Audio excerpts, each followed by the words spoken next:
Praise the Lord. இன்றைய பலப்படுத்தும் வார்த்தை ஏசாயா 26வது அதிகாரம் 3வது வசனம். Isaiah chapter 26 verse 3. உம்மை உறுதியாய் பற்றி கொண்ட மனதையுடையவன் உம்மையே நம்பியிருக்கிறபடியால் நீர் அவனை பூரண சமாதானத்துடன் காத்துக்கொள்வீர். You will keep him in perfect peace whose mind is stayed on you because he trusts in you. ஹல்லேலூயா. இன்றைக்கு நிறைய பேர் நீங்க சமாதானம் இல்லாம நீங்க கஷ்டத்தோட கவலையோட தான் இருக்கிறீங்க. உங்களுடைய இருதயத்துக்குள்ள ஒரு சமாதானம் இல்லை. காரணம் ஏன் தெரியுமா?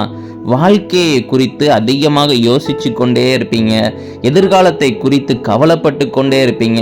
சில பிரச்சனைகள் உங்களுடைய வாழ்க்கையில இருக்கும், சில தேவைகள் உங்களுடைய வாழ்க்கையில இருக்கும். அதை நினைச்சு ஐயோ இது எப்படி நமக்கு சால்வ் ஆக போகுது, எப்படி நம்முடைய தேவை நமக்கு சந்திக்கப்பட போகுதுன்னு நினைத்து நினைத்து உங்களுடைய சமாதானத்தை இழந்து போறீங்க. அப்படிதானே?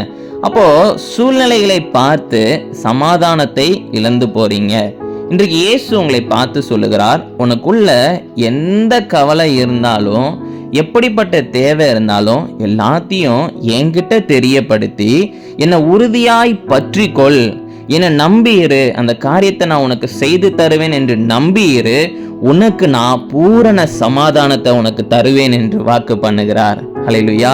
உங்க வாழ்க்கையில என்ன சூழ்நிலை இருந்தாலும் எவ்வளோ பெரிய தேவை இருந்தாலும் ஏசப்பா கிட்ட சொல்லி ஏசப்பாவை பற்றி கொள்ளுங்க.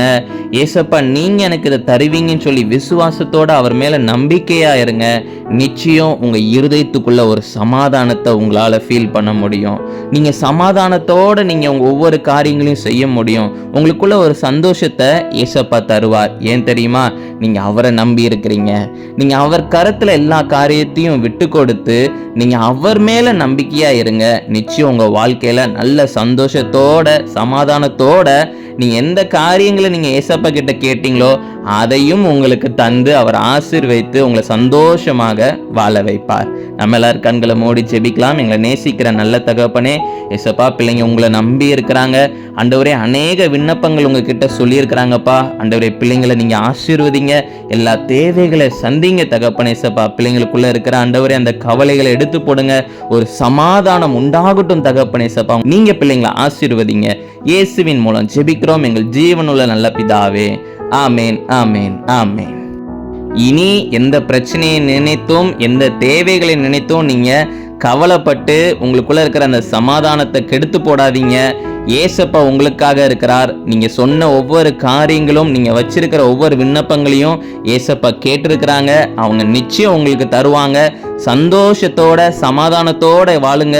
நிச்சயம் ஏசப்பா உங்களை ஆசீர்வதித்து உங்களை பெரிய காரியங்களை செய்யறதுக்கு அவர் உதவி செய்வார். அவர் உங்களோட கூட இருந்து உங்களை வழி நடத்துவார்.